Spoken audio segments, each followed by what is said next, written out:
ప్రభుత్వాన్ని సమర్థంగా పరిపాలించాలంటేనే ఉద్యోగులు చాలా అవసరం, కీలక పాత్ర వహించే ఉద్యోగులు, అలాగే కాకుండా విద్యాబుద్ధి భావితరాలకు విద్యాబుద్ధి నేర్పే ఉపాధ్యాయులు, మళ్ళీ అంతేకాకుండా తన జీవిత కాలాన్ని సేవ చేసిన ప్రభుత్వం సేవ చేసిన పెన్షనర్లు వీళ్ళు ప్రధానమైన వాళ్ళు రాష్ట్రంలో. కానీ వీళ్ళ యొక్క సమస్యను గత కొన్ని సంవత్సరాలు పెండింగ్ ఉంచడం చాలా బాధాకరం. అయితే ఈ రాష్ట్రం మొత్తంలో జిల్లా కేంద్రాల లోపల మహాధర్నా నిర్వహించిన జేఏసీ ఏర్పడి అందులో భాగంగా నిర్మల్ జిల్లా కేంద్రంలోన ఇక్కడ మహాధర్నా నిర్వహిస్తున్నారు. మనతో పాటు ఇక్కడ ఉన్న ఉద్యోగులు, ఉపాధ్యాయులు, మళ్ళీ పెన్షనర్ల యొక్క సంఘ నాయకులను మనం అడిగి తెలుసుకుందాం. చెప్పండి, మీ యొక్క ప్రధానమైన డిమాండ్ ఏంది? మీ యొక్క మహాధర్నా చేయడానికి కారణం ఏంటి? దాదాపు 10 ఏరి కోరి తెచ్చుకున్నటువంటి టీఆర్ఎస్ ప్రభుత్వంలో మరి ప్రభుత్వం ఉద్యోగులు మరి ఎంతో నష్టపోయి మరి ఆ ప్రభుత్వాన్ని కాదని మరి కాంగ్రెస్ ప్రభుత్వాన్ని తెచ్చుకున్న తర్వాత ఈరోజు మరి ఏదైతే మేనిఫెస్టోలో ఇచ్చినటువంటి హామీలు ఒక్క హామీ కూడా నెరవేర్చకుండా మరి ఉద్యోగులను ఎంతో ఇబ్బంది పాలు చేస్తూ మరి నాన్చుడు ధోరణితో ఇవ్వాల్సినటువంటి పిఆర్సీని 3 సంవత్సరాలైనా కూడా ఇప్పటి వరకు మరి పిఆర్సీ ప్రకటించకపోవడము, అంతేకాకుండా దేశ చరిత్రలోనే ఎక్కడ కూడా లేదు 6 డిఏలు పెండింగ్ ఉన్నాయి. 6 డిఏలు అంటే మామూలు విషయం కాదు. ఈ యొక్క పిఆర్సీ డిఏలు అంటే ఇంకొక పిఆర్సీ అంతా మరి ఉద్యోగులు నష్టపోతున్నారు. ఎంతో ఆర్థిక భారంతో మరి ఉద్యోగులు ఇబ్బంది పాలవుతున్నారు. మానసికంగా ఆర్థికంగా ఎంతో ఇబ్బంది పడుతూ సమాజంలో తలెత్తుకొని తిరిగే పరిస్థితి లేదు ఉద్యోగులది. ఎందుకంటే ఎక్కడ ఒకప్పుడు ఉన్నటువంటి ఉద్యోగుల గౌరవం ఈరోజు ఏమీ గౌరవం లేకుండా పోయింది. ముఖ్య కారణము ఆర్థికంగా ఉన్నప్పుడే మరి ఎవరైనా పరిపుష్టి ఉంటారు, సమాజంలో ఒక సరైన గౌరవం దొరుకుతుంది. మరి ఈరోజు గౌరవం లేకపోతుందంటే ముఖ్యంగా ఈ ప్రభుత్వం చేస్తున్న ఉద్యోగులకు పీడిస్తున్నటువంటి విధానమే అని చెప్పి తెలియజేస్తూ, అంతేకాకుండా సిపిఎస్ను మేనిఫెస్టోలో పెట్టి మరి రద్దు చేస్తామన్నారు. ఇప్పటి వరకు మరి సిపిఎస్ ఊసేలేదు, కమిటీ లేదు, మరి ఎక్కడ ఏం లేదు. ఏమనంటే జాతీయ సమస్య అంటారు. అదే కాంగ్రెస్ ప్రభుత్వాలు ఉన్నటువంటి పంజాబ్లో కానీ ఇతర రాష్ట్రాలలో మరి ఇప్పుడు సిపిఎస్ను రద్దు చేసి మరి ఓపీఎస్ను అమలు చేస్తున్నారు. మరి దాన్ని కూడా ఓపీఎస్ను పునరుద్ధరించాలని చెప్పి మా ప్రధానమైన డిమాండు. అంతేకాకుండా మా ఉద్యోగస్తులము దాచుకున్నటువంటి జీపీఎఫ్ అమౌంట్ మరి కొన్ని లక్షల్లో మరి మా సొంత డబ్బులు మేము ఎప్పుడు పడితే అప్పుడు తీసుకునే వాళ్ళం, ఒక్క రోజులోనే మేము డబ్బులు తీసుకునే వాళ్ళము. ఈరోజు కొన్ని సంవత్సరాలైనా కానీ మా డబ్బులు మేము తీసుకోలేని పరిస్థితి ఉన్నది. ఎంతో ఘోరమైన పరిస్థితులు ఉన్నది. ఎందరో ఆ డబ్బుల కొరకు వెయిట్ చేసి ప్రాణాలు కూడా పోయినటువంటి పరిస్థితి ఉన్నది. తన డబ్బులు తను ఖర్చు చేసుకోలేని పరిస్థితిలో మరి ఉన్నారు. అంతేకాకుండా తన జీవితకాలం అంతా కష్టపడి వాళ్ళ సేవ చేసి తర్వాత పెన్షనర్లకు ఉన్న ఆర్థిక ఇబ్బందులు వాళ్ళకి వచ్చే పరిస్థితి అయితే కనిపిస్తలేదు. మీరు ఏం చేస్తారు అనుకుంటున్నారు?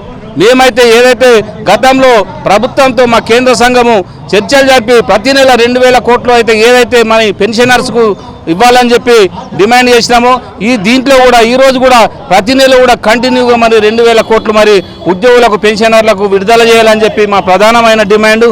అంతేకాకుండా మరి ఉద్యోగులు ఎంతో అనారోగ్య పరిస్థితులు ఏర్పడి మరి హాస్పిటల్లో పాలైనప్పుడు మరి ఎటువంటి హాస్పిటళ్లలో మరి ఉద్యోగస్తులు ఒక మామూలు ప్రజలది కూడా కార్డు తీసుకొని నడుస్తుంది, కానీ ఉద్యోగుల హెల్త్ కార్డు నడవడం లేదు. ప్రధానంగా మీరు ఇప్పుడు రాష్ట్రం మొత్తంలో కూడా జిల్లాలో ధర్నా చేస్తారు, ప్రభుత్వం స్పందించకుంటే మీరు ఏం చేస్తాను? ఈరోజు ఏదైతే రాష్ట్ర జేఏసీ పిలుపునిచ్చిందో ఆ రాష్ట్ర జేఏసీ పిలుపు మేరకు ఇలా యావత్ ప్రతి జిల్లా కేంద్రంలో కూడా మా యొక్క నిరసన కార్యక్రమాన్ని మహాధర్నా కార్యక్రమం రూపంలో మరి ఇలా ఉద్యోగ ఉపాధ్యాయ పెన్షనర్లందరూ కూడా ఏకమై ఇలా ధర్నా కార్యక్రమాన్ని నిర్వహించడం జరుగుతుంది. ఈ ధర్నా కార్యక్రమంతో మా యొక్క ఆవేదనని ఈ ప్రభుత్వానికి తెలియజేస్తూ ఉన్నాం. మాకు ఇలా జరుగుతున్నటువంటి ఇలా అన్యాయాన్ని ఈ ప్రభుత్వానికి మేము తెలియజేస్తూ ఉన్నాం. ఒకవేళ ప్రభుత్వం దిగి రాకపోతే ఈ కార్యక్రమాలను మేము యొక్క పోరాట రూపంలో మరి నిరంతరంగా కొనసాగిస్తూ రాష్ట్ర జేఏసీ పిలుపు మేరకు మేము ఉద్యమ కార్యాచరణను ముందుకు తీసుకెళ్లి మా సమస్యల పరిష్కారం అయ్యే వరకు కూడా పోట్లాడుతాం, ఈ సమస్యలను పరిష్కరించుకుంటాం అనేటువంటిది ఈ ప్రభుత్వానికి తెలియజేస్తా ఉన్నాం. ఇక్కడ మనతో పాటు కేంద్ర మరి పెన్షన్ సంఘం సభ్యులు మాట్లాడారు. చెప్పండి, మీ పెన్షన్ యొక్క ప్రధానమైన డిమాండ్ ఏంది? ముఖ్యంగా మా ప్రధానమైనటువంటి డిమాండు, మేము ప్రభుత్వాన్ని బాధ పెట్టదలుచుకోలేదు.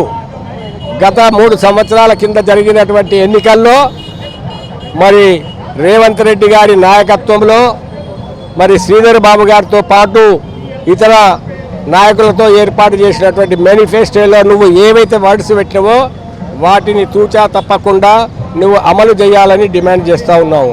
దాంట్లో ముఖ్యంగా మాకు కావాల్సింది మా పిఆర్సీని వెంటనే ప్రకటించాలి. డిఏలు పెండింగ్లు ఏవైతే ఉన్నాయో భారతదేశంలో తెలంగాణ రాష్ట్రం యొక్క ఇజ్జత్ పోయే విధంగా అవమానకరమైనటువంటి విషయం విధంగా 6 డిఏలు పెండింగ్లు ఉన్నాయో వాటిని వెంటనే విడుదల చేయాలి. మరి 5 సంవత్సరాలకు ఒక్కసారి రావాల్సినటువంటి మరి పిఆర్సీని మరి ఆ దొరగారు 5 సంవత్సరాలు అయిపోయి ఆ పీరియడ్ పోయింది. 3 సంవత్సరాలు అయింది నువ్వు వచ్చి. మరి నీ మీద కూడా మాకు భరోసా, నిన్ను చూస్తే మేము ఏమనుకున్నామంటే మరి మరో రాజశేఖర రెడ్డి పుట్టిండు అనుకున్నాము, మరో జైపాల్ రెడ్డి పుట్టిండు అనుకున్నాము. కానీ వాళ్ళ కనీసము పోయినోళ్ళ పేరు సార్థకంగా ఉండాలంటే, నువ్వు 4 కాలాలు బతకాలంటే నువ్వు మాకు మాటలు చెప్పి ఇంట్లో కూర్చోబెట్టి ఛాయ్ దాపినప్పుడు మాత్రము నాకు కానీ మా ప్రభాకర్ కానీ మా ఆదినాయకుడైనటువంటి జగదీష్కు కానీ ఏలూరు శ్రీనివాసుకు కానీ ముజీబుకు కానీ శ్యాముకు కానీ పిసలేపి పంపిస్తావు. అన్నా మీతోని నువ్వు గుంపు మేస్త్రివి, మా అందరికీ కూడా పెద్దన్నవే, నిన్ను మేము పక్కా గుంపు మేస్త్రి అని మేమందరం నీ ఎమ్మడినటువంటి గుంపు. మరి నీకు ఒక్కటే విషయం చెప్తున్నాము, తప్పకుండా మా సమస్యలు ఏవైతున్నాయో సిపిఎస్ను రద్దు చేసి ఓపీఎస్ ఇవ్వడము, 6 డిఏలు ప్రకటించడము, అదేవిధంగా హెల్త్ కార్డులను 10 రోజులలోనే క్లియర్ చేసే విధంగా మరి మీ చర్యలు ఉండాలి. మరి ఏదైతే 3 సంవత్సరాల నుంచి నాన్స్తున్నటువంటి మరి ఈ మహాధర్నాకు స్పందించకుంటే తర్వాత కార్యాచరణ మహాధర్నాకు స్పందించకుంటే ఉద్యోగ ఉపాధ్యాయ కార్మిక పెన్షనర్ల ఐక్య కార్యాచరణ సమితి భారతదేశ స్వాతంత్రం వచ్చిన తర్వాత ప్రత్యేక రాష్ట్రాలు ఏర్పడ్డ తర్వాత నీలం సంజీవరెడ్డి నుండి నిన్న మొన్నటి కేసీఆర్ వరకు ఇంటికి గద్దె దింపి ఇంటికి పంపించినటువంటి చరిత్ర ఉంటుంది. కాబట్టి మేము ఒకటే మన రేవంత్ రెడ్డికి చెప్తున్నాం, నువ్వు ఆ కోవలకు పోకు. మేమేమనుకుంటామంటే నీలాంటి యువ నాయకుడు మాకు ఉండాలి. నీకు ఒకటే బిడ్డ ఉన్నది, కోట్లు లక్షల కోట్లు 1000 కోట్లు సంపాదించవలసిన ఆ బిడ్డ కొరకు సంపాదించవలసిన అవసరం లేదు. కాకపోతే నీకు వచ్చేటువంటి డబ్బు సరిగ్గా వినియోగించి మా కొరకు ఖర్చు పెట్టి, మా కుటుంబాల కొరకు ఖర్చు పెట్టి, ఈనాడు తెలంగాణలో ఉన్నటువంటి 4.5 కోట్ల ప్రజలలో మేము కూడా భాగమే, మా కుటుంబ సభ్యులు భాగమే. మా అందరి యొక్క మరి సంక్షేమం చూడవలసినటువంటి బాధ్యత నీదే. కాబట్టి నువ్వు మరి ఇతర మంత్రులు ఏదో చెప్తున్నారనో లేకుంటే ఇతర అధికారులు ఏదో చెప్తున్నారనో నువ్వు చేస్తే మాత్రం చరిత్రహీనుడమైపోతావు. నీ మామైనటువంటి జైపాల్ రెడ్డి పేరును మరి బూడిదలో పోసినట్టు అయిపోతుంది అనేటువంటి విషయాన్ని నీకు ఈ సందర్భంగా ఇది ఒక సింపుల్ మాత్రమే.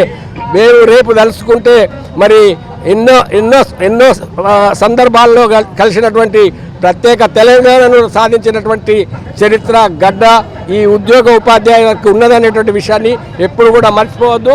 ప్రజలలో ఒక పక్క తాసు మీద ఉద్యోగ ఉపాధ్యాయ కార్మిక పెన్షనర్లు అయితే, ఇంకో పక్క బుగ్గ కార్లలో తిరిగేటోళ్ళు మీరు. ఆ బుగ్గ కార్లో ఎప్పుడన్నా టైర్లు వలిగిపోతాయి, అద్దాలు వలిగిపోతాయి అనే విషయాన్ని గుర్తుంచుకోవాల్సిందిగా హెచ్చరిస్తూ ఉన్నాం. సో మాకు ఈ మహాధర్నాకు మీరు స్పందించకుంటే గద్దదించడం మాకేం కష్టం కాదని చెప్పేసి మనతో అంటున్నారు. ఇక్కడ ఉన్న పరిస్థితి. కెమెరామెన్ సురేష్ శ్రీనివాసరాజు, నిర్మల్ జిల్లా కేంద్రం నుండి.